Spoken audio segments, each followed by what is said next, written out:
সকাল সকাল সিলেটের উদ্দেশ্যে বেরিয়ে গেছে অর্পণ। গাড়ি সে নিজে ড্রাইভ করছে আজ। ড্রাইভের ফাঁকে ফাঁকে এক হাত দিয়ে চুলগুলো পেছনে ঠেলে দিচ্ছে। জানালার খোলা থাকায় সিল্কি চুলগুলো পুরো কপাল জুড়ে বিচরণ করছে অর্পণের। এরই মাঝে হঠাৎ অর্পণের ফোন বেজে ওঠে। ফোনটা হাতে নিয়ে দেখে তারই থানার একজন কনস্টেবল ফোন করেছে। তার নাম সুজন। লোকটাকে অর্পণ প্রাপ্তির বাসার সামনে থেকে প্রাপ্তির খেয়াল রাখতে বলেছে। যেহেতু অর্পণ আজ সারাদিন ওখানে থাকবে না এবং তার কাজ শেষ করে বাসায় ফিরতে ফিরতে আজ রাত পেরিয়ে হয়তো সকাল হয়ে যাবে, তাই অর্পণের অনুপস্থিতিতে প্রাপ্তি যাতে কোনো বিপদ না হয়, তাই একজন কনস্টেবলকে রেখে গেছে প্রাপ্তির বাসার সামনে, যাতে কোনো কিছু হলেই অর্পণ সাথে সাথেই জানতে পারে। তবে এই সকাল সকাল সুজনের ফোন দেখে বুড়ো কুঁচকে যায় অর্পণের। সকালেই তো তাকে কাজে লাগিয়ে দিয়ে আসলো, আর এখনই ফোন! হঠাৎ করে অর্পণের মাথায় একটা প্রশ্ন ধাক্কা দেয়, প্রাপ্তির কোনো বিপদ হলো না তো? সাথে সাথে কলটা রিসিভ করে অর্পণ কানে ধরে। বুকের ভেতর কেমন যেন ধুকপুক করছে। কোনো এক অজানা ভয় কাজ করছে অর্পণের মধ্যে। প্রাপ্তিকে নিয়ে আজকাল অর্পণের চিন্তা শেষ নেই। ফোনটা রিসিভ করতেই ওপাশ থেকে শোনা যায় সুজনের কণ্ঠ। স্যার, আপনাকে একটা খবর দেওয়ার ছিল। অর্পণের বুকের ধুকপুকনি যেন আরো বেড়ে গেল। সন্ধিয়ান কণ্ঠে অর্পণ জিজ্ঞাসা করে, কি হয়েছে সুজন? একটু আগেই তো তোমাকে ওখানে রেখে আসলাম, এর মধ্যে কার কি হলো? প্রাপ্তি ঠিক আছে তো? ওর কিছু হয়নি তো? ম্যাডাম ঠিকই আছে স্যার, কারো কিছুই হয়নি। আমি তো অন্য খবর দিতে ফোন করলাম। ড্রাইভ করতে করতে কথা বলছিল অর্পণ, কিন্তু এই পর্যায়ে এসে গাড়ি থামিয়ে দেয়। মাথার মধ্যে এখন চিন্তার কাজ করছে, তাই এই অবস্থায় গাড়ি চালাতে গেলে কোনো অঘটন ঘটাতে পারে। গাড়ি থামিয়ে অর্পণ স্বাভাবিক গলায় প্রশ্ন করে, কি বলতে চাও ক্লিয়ার করে বলো, কথা টেনে বড় করার প্রয়োজন নেই। স্যার, আপনার শ্বশুর মশাই থুক্কু মানে পাত্রী ম্যাডামের বাবা এইমাত্র বাসা থেকে বের হলেন। তার হাতে বড় একটা বাজারের ব্যাগ, মনে হচ্ছে তিনি বাজার করতে যাচ্ছেন। সুজনের কথা শুনে কিছুক্ষণের জন্য বোকা বনে যায় অর্পণ। সুজনের গুরুত্বপূর্ণ কথা কি বোঝার চেষ্টা করে। কয়েক সেকেন্ড বোকার মতো তাকিয়ে থেকে বলে ওঠে, তুমি এই খবর দিতে আমাকে ফোন করেছো? জি স্যার, আপনি তো এখান থেকে বলছেন বাইরের উপরে নজর রাখতে আর কখন কি হয় সেটা জানাতে। আমি আমার কাজ খুব ভালোভাবে করছি স্যার। সুজনের কথা শুনে পুরো বাকরুদ্ধ অর্পণ। এক হাতে ফোন কানে ধরে অন্য হাত দিয়ে কপাল চেপে ধরে। তার থানায় এমন গর্ধবটাই পুলিশ কিভাবে জায়গা পেল সেটাই ভেবে হতাশ অর্পণ। মানে এরা চাকরি পায় কিভাবে, তাও আবার পুলিশের চাকরি? হতাশ কণ্ঠে অর্পণ বলে, লাইক সিরিয়াসলি সুজন, তুমি এই জন্য ফোন দিয়েছ? আমি তোমাকে প্রাপ্তির উপর নজর রাখতে বলেছি, বাসায় সবার উপর নজর রাখতে বলিনি। এখন বাসার কে টয়লেটে গেল সেটাও কি আমাকে ফোন করে জানাবে? এই, তুমি পুলিশের চাকরি পেলে কিভাবে? শেষের কথাটা অর্পণ ধমকে সুরেই বলে। এদিকে অর্পণের ধমক শুনে কিছুটা ঘাবড়ে যায় সুজন। সে ঠিক কি ভুল করলো সেটা বুঝতে পারছে না, কিন্তু অর্পণ যখন রেগে গেছে তাহলে নিশ্চয়ই কোনো ভুল করেছে সে। বোকার মতো মাথা চুলকে সুজন বলে, সরি স্যার, আমি ভেবেছি আপনি সব খবর দিতে বলেছেন। এ ভুল আর হবে না। একটা লম্বা নিঃশ্বাস নিয়ে নিজেকে সামলে অর্পণ বলে, আমার কথা মন দিয়ে শোনো সুজন, প্রাপ্তির উপরে হামলা হয়েছে, অন্য কারো উপরে হয়নি। প্রাণের সংশয়ে প্রাপ্তির আছে, অন্য কারো নয়। তাই নজর প্রাপ্তির উপরে রাখবে। ওর কোনো বিপদ হলে সাথে সাথে আমাকে ফোন করে জানাবে। এতটুকুই তোমার কাজ, বুঝতে পেরেছ? জি স্যার। গুড, নিজের কাজ করো, রাখছি। কথাগুলো বলেই ফোনটা কেটে দেয় অর্পণ। লম্বা একটা শ্বাস নিয়ে পাশে তাকিয়ে দেখে রহিম মিটমিটিয়ে হাসছে। রহিমের এই চাপা হাসি কোনো মানে খুঁজে পাচ্ছে না অর্পণ। ভুরু কুঁচকে কৌতূহলী কণ্ঠে জিজ্ঞাসা করে, আপনি হাসছেন কেন রহিম সাহেব? আমি হাসার মতো কিছু বলেছি? স্যার, আপনি প্রাপ্তি মেয়েটাকে নিয়ে একটু বেশি চিন্তা করছেন না? মানে এর আগেও আপনি বেশ কিছু কেস হ্যান্ডেল করেছেন, তাতে অনেক মেয়েদের সাথে পরিচয় হয়েছে, কিন্তু প্রাপ্তির বেলায় আপনার আচরণ ভিন্নতা দেখতে পাচ্ছি। যদিও কারণটা খুবই জটিল, কিন্তু আমি সব বুঝতে পেরেছি। রহিমের কথায় অপ্রস্তুত হয়ে যায় অর্পণ। গলা খাকারি দিয়ে গম্ভীর কণ্ঠে বলে, বাজে কথা বন্ধ করে লোকেশন দেখুন। এবার কোন দিক যাব? বলতে বলতেই গাড়ি স্টার্ট দেয় অর্পণ। রহিমও আর কথা না বাড়িয়ে হাতে থাকা ফোনের লোকেশন দেখে বলতে থাকে, অর্পণ যে খুব সাবধানে বিষয়টা এড়িয়ে যাচ্ছে সেটা রহিম বেশ বুঝতে পারছে। তবে এই মুহূর্তে বিষয়টা নিয়ে টানাটানি ঠিক হবে না, তাই চুপ হয়ে যায়। মারুফ সাহেব বাজার করে বাড়ি ফেরার পথে এলাকার ঘটকের সাথে দেখা হয়। ঘটক মূলত নিজে থেকেই মারুফ সাহেবের কাছে এসেছেন। কয়েকদিন ধরে চেষ্টা করছে মারুফ সাহেবের সাথে কথা বলতে, কিন্তু সুযোগ হয়ে উঠছে না। আজ বাজারে পেয়ে যেন আকাশে চাঁদ হাতে পেয়ে গেছে। তাড়াহুড়ো পায়ে মারুফ সাহেবের কাছে এসে উচ্ছ্বাসিত কণ্ঠে বলে, আপনাকে কবে থেকে খুঁজে যাচ্ছি মারুফ ভাই, কিন্তু আপনাকে তো আজকাল পাওয়াই যায় না। অবশেষে দেখা পেলাম। ঘটকের আওয়াজ শুনে দাঁড়িয়ে যায় মারুফ সাহেব।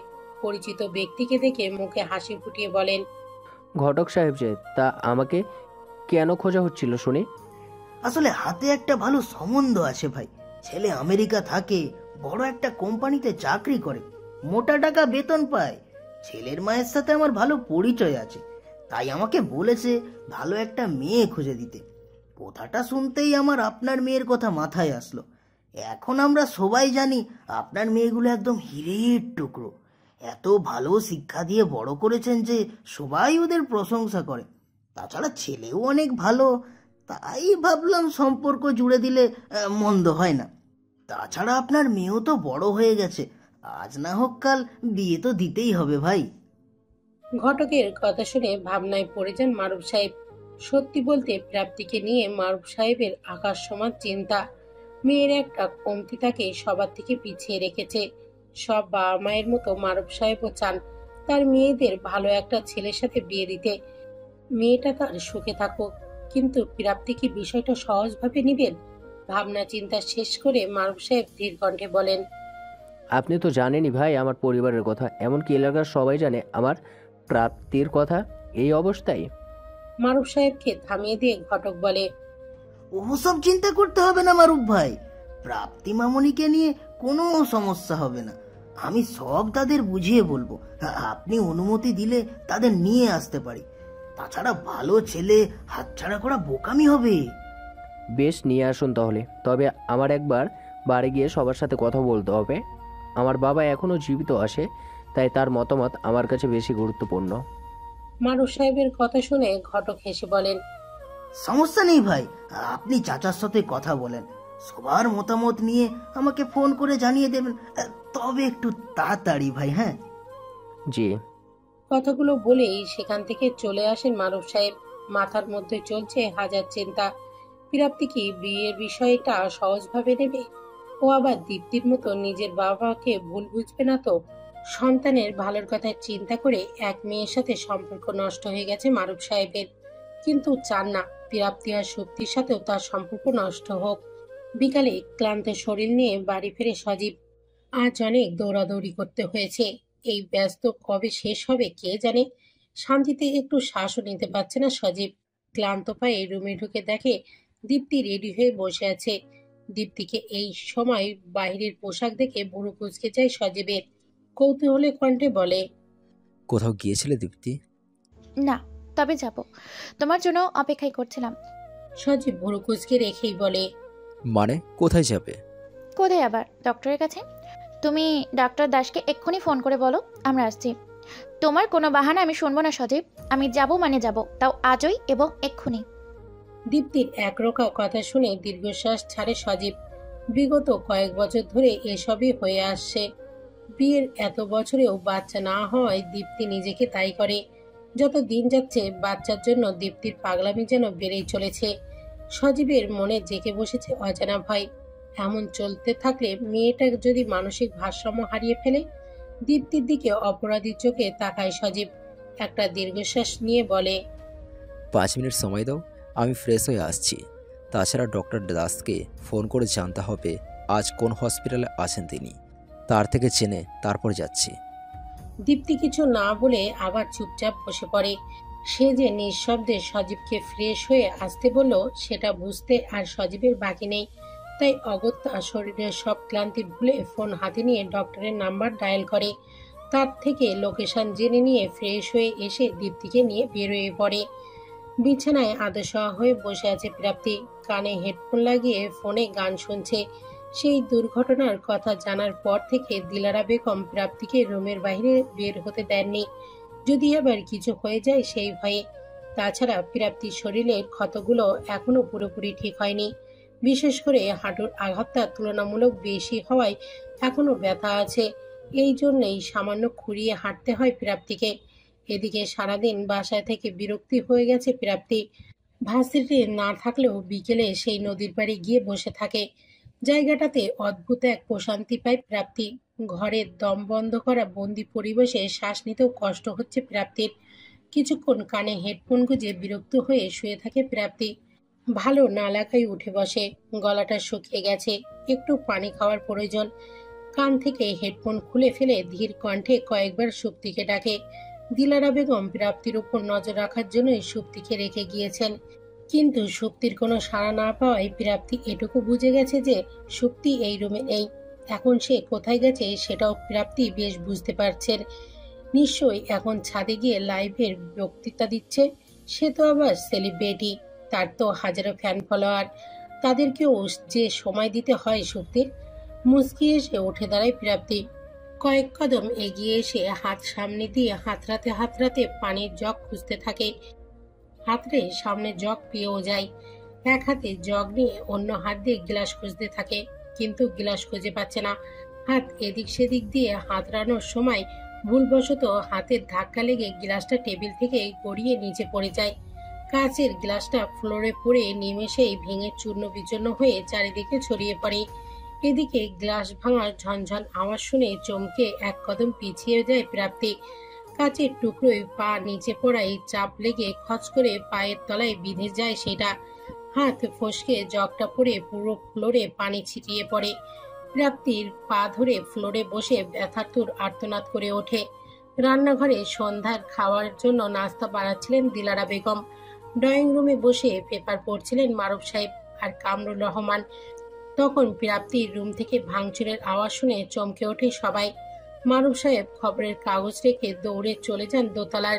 পেছন পেছন যায় দিলারা বেগম আর কামরুল রহমান। প্রাপ্তির রুমে ঢুকতেই মারুফ সাহেব দেখলেন পুরো ফ্লোরে পানি ছড়িয়ে আছে, আর পানির সাথে রক্তে মিশে পুরোটা লাল হয়ে আছে। সামনে প্রাপ্তি পা ধরে বসে কাতরাচ্ছে। এই দৃশ্য দেখে দিলারা বেগম আর নিজেকে সামলাতে পারলেন না, হাউমাউ করে কাঁদতে শুরু করে দেন। কামরুল রহমান হতভম্ব হয়ে লাঠিতে ভর দিয়ে দাঁড়িয়ে আছেন। কি থেকে কি হয়ে গেল তিনি কিছুই বুঝতে পারছেন না। মারুফ সাহেব দৌড়ে এসে মেয়েকে বুকে আগলে নেন। কোনো মতে কোলে তুলে বিছানায় বসিয়ে পায়ের কাছে বসে পড়েন। ব্যথায় প্রাপ্তির চোখ থেকে ঝরঝর করে পানি পড়ছে, পুরো মুখ নীল বর্ণ ধারণ করেছে। এদিকে মায়ের কান্না শুনে সুপ্তিও নিচে চলে এসেছে। এসেই বোনের এই অবস্থা দেখে হতভম্ব হয়ে যায়। মাত্র কিছুক্ষণ হয়েছে সে ছাদে গেছে, আর এসেই দেখছে এইসব। মারুফ সাহেব দিলারা বেগমকে প্রাপ্তির কাছে বসিয়ে দিয়ে ফোন নিয়ে তার পরিচিত ডক্টরকে ফোন করেন। কাচের টুকরো অনেক গভীরভাবে ঢুকে গেছে, তাই সেটাতে হাত দেওয়ার সাহস করতে পারছে না তিনি। তাছাড়া সবচেয়ে বড় কথা, মেয়ের শরীরে তিনি আঘাত করতে পারছেন না। মেয়ের কষ্টে তার যে বুক কাঁপছে। মিনিট 10 পরেই বাসার গেটের সামনে একটা অটো এসে থামে। অটো থেকে বেরিয়ে আসে একজন মধ্যবয়স্ক পুরুষ। সুজন পাশের দোকানে দাঁড়িয়ে চা খাচ্ছিল। প্রাপ্তির বাসায় একজন লোককে ঢুকতে দেখে ভুরু কুঁচকে তাকিয়ে থাকে। লোকটা আসলে কে সেটাই বোঝার চেষ্টা করছে সুজন।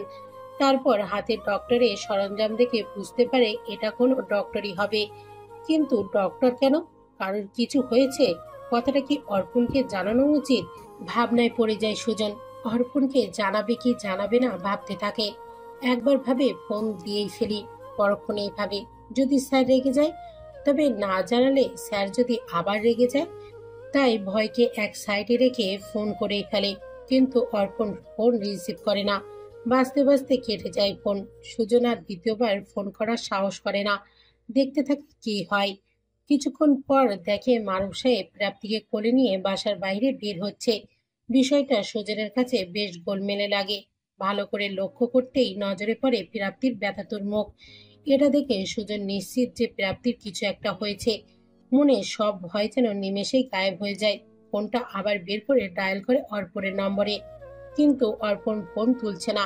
ক্রমাগত ফোন করেই যাচ্ছে সুজন, কিন্তু অর্পণের কোনো উত্তর নেই। চিন্তায় পড়ে যায় সুজন। ওদিকে স্যারের আবার কোনো বিপদ হলো না তো?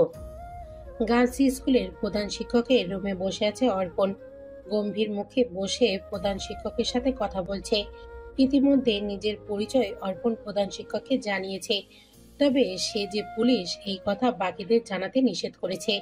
বাচ্চারা শুধু শুধু ভয় পেয়ে যাবে, তাই প্রধান শিক্ষক অর্পণকে উদ্দেশ্য করে বলে, দেখুন স্যার, আপনি যার কথা বলছেন মেয়েটার নাম বকুল।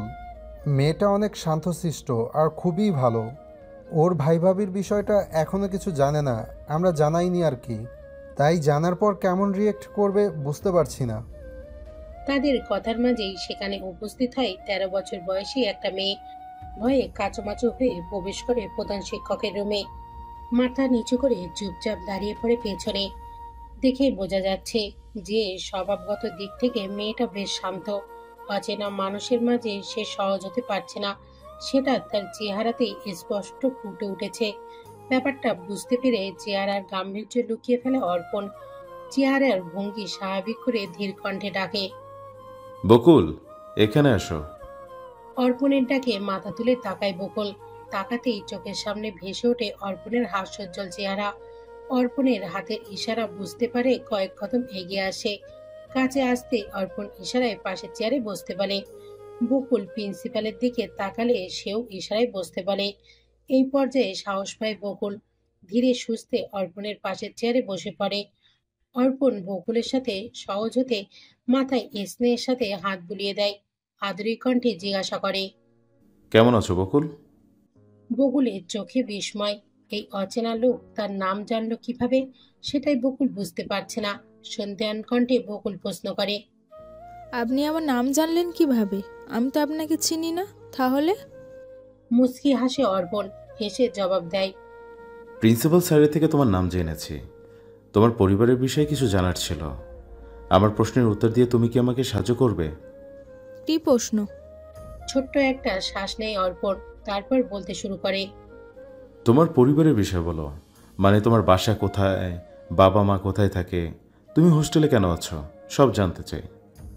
একটা ঢোক গেলে বকুল। তার কাছে সবকিছু গোলমেলে লাগছে। একজন অচেনা লোক তার পরিবারের বিষয়ে কেন জানতে চাইছে? বকুল খুব করে চাইছে প্রশ্নটা করতে, কিন্তু সাহস করে উঠতে পারছে না। যেখানে প্রিন্সিপাল স্যার চুপ আছেন, তার মানে তিনি চাইছেন বকুল এই অচেনা ব্যক্তির প্রশ্নের উত্তর দিক। সবার দিকে একবার নজর বুলিয়ে বকুল বলতে শুরু করে, আমার বাবা মা বেঁচে নেই। ছোট থাকতে বাবা মারা যায় আর মা মারা গেছে 6 বছর আগে।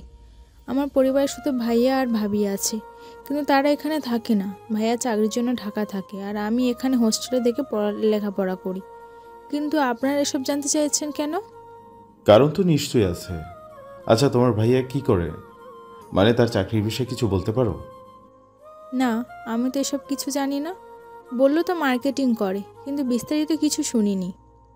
তোমার ভাইয়ার সাথে যোগাযোগ করো কিভাবে? ফোন আছে তোমার? বকুল যেন ধীরে ধীরে সহজ হয়ে যাচ্ছে অর্পণের সাথে। নড়েচড়ে বসে জবাব দেয়, আমার কাছে কোনো ফোন নেই। ভাইয়া যখন সময় পায় স্যারের কাছে ফোন দেয়, তখন কথা বলি।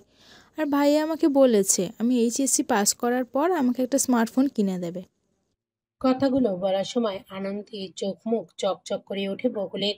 বাচ্চা মেয়েটা ভাইয়ের প্রতি ঠিক কতটা আশা নিয়ে বসে আছে। দুনিয়াটা বড্ড নিষ্ঠুর। মেয়েটা বাবা মা হারিয়ে একটা সম্বল আঁকড়ে ধরে বেঁচে আছে। হয়তো এই সম্বলটাও হারিয়ে ফেলল। ইভা তো কিছুদিন আগেই মারা গেছে, আর বাকি রইল রাহুল। তারও কোনো খবর নেই। কে জানে সে আদৌ বেঁচে আছে কিনা। হয়তোবা স্ত্রীকে খুন করে নিজেই গা ঢাকা দিয়েছে। যা কিছু হতে পারে, কিন্তু সত্যিটা আসলে কি? কথাগুলো ভাবতে ভাবতে বকুলের দিকে তাকায় অর্পণ। ভাইয়ের গল্প বলতে গিয়ে মেয়েটা আনন্দের যেন বাদ মানছে না। বকুলের হাস্যোজ্জ্বল মুখ দেখে মলিন হাসে অর্পণ। একটা ছোট্ট শ্বাস নিয়ে বলে, ইভার সাথে তোমার সম্পর্ক কেমন ছিল? অর্পণের কথা শুনে চমকে ওঠে বকুল। চেহারায় তার আতঙ্কের ছাপ। আতঙ্কিত গলায় বলে, ছিল মানে? হুট করে কি বলে ফেলেছে বুঝতে পেরে চোখ বন্ধ করে ফেলে অর্পণ। তারপর কিছু একটা ভেবে বলে, মানে এখানে থাকাকালীন সম্পর্ক কেমন ছিল সেটাই বললাম। এখন তো এখানে থাকে না। এখনো ভালো সম্পর্ক আছে। ভাবির সাথে আমার বন্ধুর মতন সম্পর্ক। ভাবি তো আমার বেস্ট ফ্রেন্ড, আমাকে অনেক ভালোবাসে। আর তোমার ভাইয়া? সেও কি ইভাকে ভালোবাসে? অর্পণের কথা শুনে হো হো করে হেসে ফেলে বকুল, যেন এইমাত্র তাকে কেউ অনেক বড় একটা জোক শুনিয়েছে। হাসতে হাসতে বকুল বলে, এটা কি জিজ্ঞাসা করার মতন কথা হলো? ভাই আর ভাবি ভালোবেসে বিয়ে করেছে, তাহলে ভালো তো বাসবেই। সে তো ভাবিকে ছাড়া কিছু বুঝেই না। দেখুন না, আমাকে এখানে রেখে ভাবিকে ঠিকই নিয়ে চলে গেছে। একটা দীর্ঘশ্বাস ছাড়ে অর্পণ। বকুলের এই প্রাণ খোলা হাসি দেখে বড্ড কষ্ট হচ্ছে অর্পণে। বাচ্চা মেয়েটা যখন জানতে পারবে তার ভাবি আর বেঁচে নেই এবং তার ভাইও নিখোঁজ, তাহলে কিভাবে নিজেকে সামলাবে? মাথা ঘুরিয়ে রহিমের দিকে তাকায় অর্পণ। সেও শুকনো মুখে বকুলের দিকে তাকিয়ে আছে, মুখে কোনো কথা নেই তার। অর্পণ বকুলকে যেতে বলতেই সে উঠে রুম থেকে চলে যায়। বকুল চলে যেতেই অর্পণ কিছুটা এগিয়ে এসে বসে টেবিলের দিকে। সাবধানতার সাথে প্রিন্সিপালকে উদ্দেশ্য করে বলে, আপাতত বকুলকে কিছু জানানোর দরকার নেই, সময় হলে আমি জানাবো। আপনারা মেয়েটার খেয়াল রাখবেন, আর ওর ভাইয়ের অবর্তমানে ওর সব খরচের দায়িত্ব আমার। সময় মতো টাকা পাঠিয়ে দেব। এখন আসছি। প্রিন্সিপাল স্যারের মাথা নেড়ে সম্মতি জানায়। কথা শেষে অর্পণ রহিমকে নিয়ে সেখান থেকে বেরিয়ে পড়ে। ডক্টরের চেম্বারে বসে আছে দীপ্তি, বিরক্তিতে চোখ মুখ কুঁচকে আছে। ডক্টর কিছু টেস্ট দিয়েছিল, সেগুলো করিয়ে রিপোর্টের জন্য বসে আছে। হসপিটালের লোকজনগুলো এত ফাঁকিবাজ কেন? এত সময় লাগে রিপোর্ট দিতে? সজীব ফোন কানে নিয়ে কোথায় চলে গেল, তারও আসার নাম নেই। মুখটা বাংলার পাঁচ বানিয়ে বসে আছে দীপ্তি। এমন সময় হন্তদন্ত হয়ে সেখানে উপস্থিত হয় সজীব। দীপ্তির কাছে এসে তড়িঘড়ি করে বলে, প্রাপ্তির কিছু একটা হয়েছে, ওকে হসপিটাল নিয়ে এসেছে, রিপোর্ট পরে নেব, এখন চলো। প্রাপ্তির কিছু হয়েছে কথাটা শুনতেই চমকে ওঠে দীপ্তি। কোনো কথা না বলে তড়িঘড়ি করে ছুটে চলে সজীবের সাথে। প্রাপ্তিকে যেই হসপিটালে নিয়ে এসেছে সেখানে এসে বাসার সবাইকে খুঁজতে থাকে। তখন সজীবের চোখে পড়ে ডক্টর সাগরকে। দেখা মাত্রই চিনে ফেলে সাগরকে। কাল বিলম্ব না করে উচ্চস্বরে ডেকে ওঠে ডক্টর সাগর বলে। এদিকে সাগর প্রাপ্তির খবর শুনে নিজের পেশেন্ট অন্য একজন ডক্টরকে দেখতে বলে নিজেই চলে এসেছে। অর্পণের কাছে প্রাপ্তি যে স্পেশাল কেউ সেটা সাগর খুব ভালো করেই বুঝতে পারে। তাই অর্পণের অবর্তমানে প্রাপ্তির খেয়াল রাখা নিজের দায়িত্ব মনে করেছে সাগর। যাওয়ার সময় পরিচিত কণ্ঠ শুনে ফিরে তাকায় সাগর। সজীবকে দেখে এগিয়ে আসে, মুচকি এসে বিনয়ের সাথে বলে, মিস্টার সজীব, রাইট? হ্যাঁ প্রাপ্তি, কোথায় ডক্টর? সোজা গিয়ে ডানে যাবেন, প্রাপ্তির সামনের কেবিনে আছে, আমিও সেখানেই যাচ্ছি। দীপ্তি আশেপাশে তাকিয়ে তার বাসার সবাইকে খুঁজছিল। তখন সামনে থেকে পরিচিত কারোর কণ্ঠ শুনে ভুরু কুঁচকে যায়। সামনে তাকাতেই সাগরকে দেখে থমকে যায় দীপ্তি। পা দুটো বরফের মতো জমে যায় তার। অবিশ্বাস্য চোখে তাকায় সাগরের দিকে, যেন নিজেই চোখে বিশ্বাস করতে পারছে না। এদিকে সজীবের যেন ভীষণ তারা। সাগরের থেকে প্রাপ্তির কোথায় জেনে আর এক মুহূর্ত সেখানে দাঁড়ায় না। চলো দীপ্তি, এইটুকু বলে ব্যস্ত পায়ে এগিয়ে যায় সামনে। কথায় ব্যস্ত থাকায় পাশে তাকায়নি সাগর, কিন্তু সজীবের মুখে দীপ্তি নামটা শুনে থমকে যায়। তড়িৎ গতিতে পাশে তাকাতেই চমকে ওঠে সাগর। সময় যেন সেখানেই থেমে গেছে। দুজনের চোখে বিস্ময়, যেন চোখের সামনে দেখা দৃশ্য সত্যি মনে হচ্ছে না। এত বছর পর দুজনের আবার দেখা হবে সেটা যেন কেউ ভাবেনি। এটা কি সত্যি নাকি চোখের ভ্রম? একদিনে সাগরের দিকে তাকিয়ে কাঁপা কাঁপা কণ্ঠে দীপ্তি প্রশ্ন করে, আপনি? চোখের সাথে কণ্ঠেও বিস্ময়ের ছোঁয়া লেগেছে দীপ্তির। দীপ্তির করে কাঁপছে তার দুই ঠোঁট, চোখ দুটো ছলছল করছে নোনা জলে, যেন পলক ফেললেই গড়িয়ে পড়বে। সাগরের নজর দীপ্তির চোখের জায়গা করে নেওয়া অবাধ্য সেই নোনা জলের দিকে। আবার সেই চোখ, সেই মুখ, সেই অনুভূতি। এত বছর পর আবার সামনে এলো কেন? সাগরকে আবার এলোমেলো করে দিতে? এই মুখটা কি জানে? সে চোখের আড়াল হতেই ভেতর থেকে ভেঙে গেছিল সাগরের নামের এই মানুষটা। অন্ধকারকে আপন করে দুনিয়ায় আলো থেকে দূরে সরিয়ে নিয়েছিল নিজেকে। এই চোখ দুটো কি জানে কত রাত নির্ঘুম কাটিয়েছে সাগর তার মায়ায়? মায়া কাটাতে না পেরে নিজের অস্তিত্ব নিশ্চিহ্ন করতে চেয়েছিল সাগর। কত কষ্টে নিজেকে সামলেছে, ভাঙা মনের টুকরোগুলো কুড়িয়ে এক জায়গায় করেছে সাগর। কিন্তু আজও সেই টুকরোগুলো জোড়াতে পারেনি। কিভাবে জোড়াবে? জোড়ানোর মানুষটাই তো নেই। পেছন ঘুরে জোরে জোরে নিঃশ্বাস নিতে থাকে সাগর। দম বন্ধ হয়ে আসছে তার। অভিমানীরা চারিদিক থেকে ঘিরে ধরেছে সাগরকে। কলিজায় মনে হচ্ছে কেউ ক্রমাগত ছুরিতে আঘাত করে চলেছে। এই মুখ তো সাগর আর দেখতে চায়নি, সে তো ভুলে যেতে চেয়েছিল। তাহলে কেন এসেছে সে? সাগরের মনের সেই পোড়ানো ক্ষত আবার জীবিত করতে? পোড়ানো কি কম হয়েছিল যে আবার পোড়াতে এসেছে?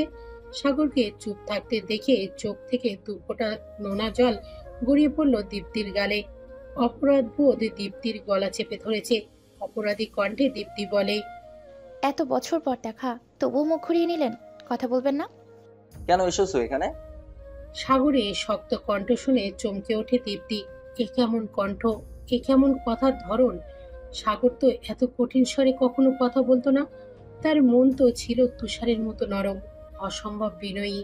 আঘাত মানুষকে ভেতর থেকে শক্ত করে দেয়, সেটা আজ প্রমাণিত। দীপ্তির দেওয়া আঘাত সাগরের মতো নরম মেজাজের ছেলেটাকেও সর্বোচ্চ কঠিন বানিয়ে দিয়েছে। মনটা যে আর নরম নেই, সেটা এখন কংক্রিটের রূপ ধারণ করেছে।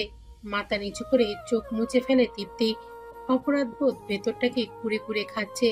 মাথা নিচু রেখেই দীপ্তি অপরাধী কণ্ঠে বলে, জানতাম না আপনি এখানে আছেন।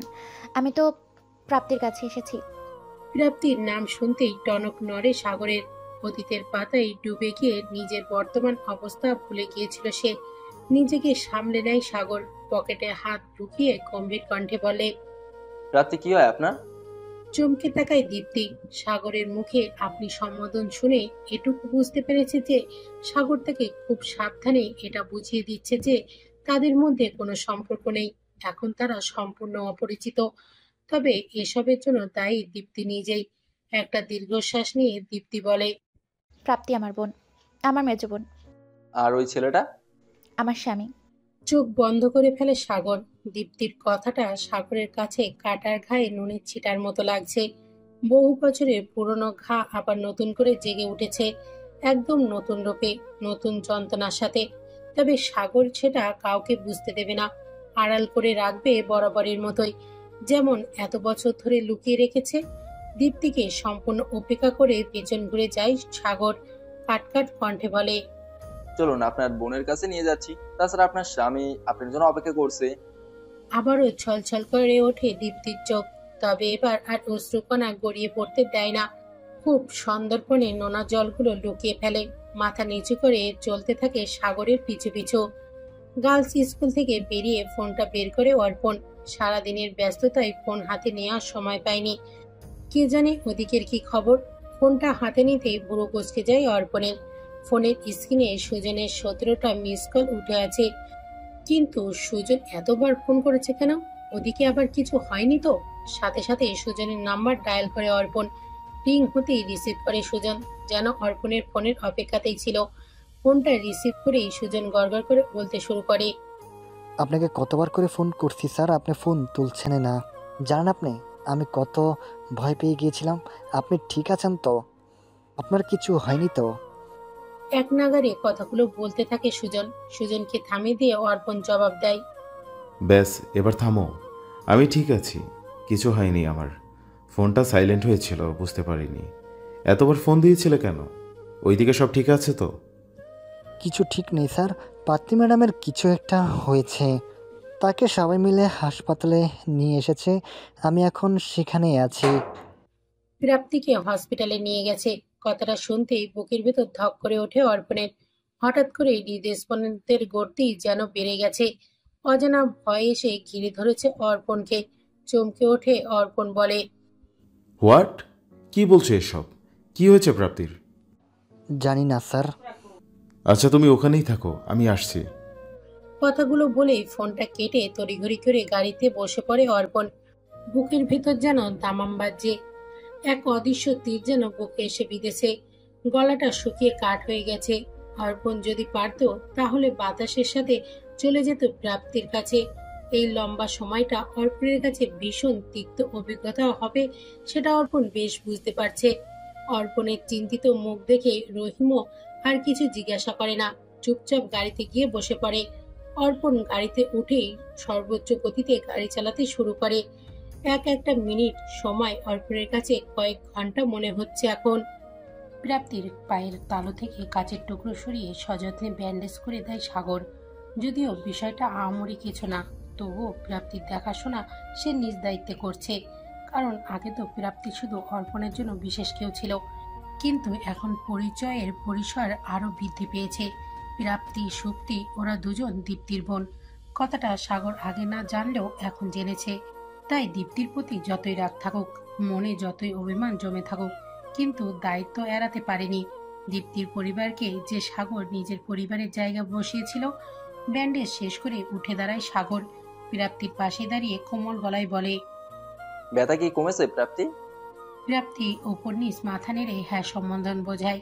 প্রাপ্তির উত্তর পেয়ে স্বস্তির নিঃশ্বাস ছাড়ে সাগর। তারপর পেছন ঘুরতেই দেখে সবাই তার দিকে জিজ্ঞাসা দৃষ্টিতে তাকিয়ে আছে। সবার চোখের ভাষা বুঝতে পেরে সাগর অভয় দিয়ে বলে, চিন্তা করবেন না, সব ঠিক আছে। তবে এরকম চলতে থাকলে বেশি দিন ঠিক থাকবে না। আগের দিনের ক্ষত এখনো ঠিক হয়নি, এর মধ্যে আবার মেয়েটার খেয়াল তো রাখতে পারেন আপনারা। দিলারা বেগম শাড়ির আঁচল দিয়ে চোখ মোছেন, করুণনত কণ্ঠে বলেন,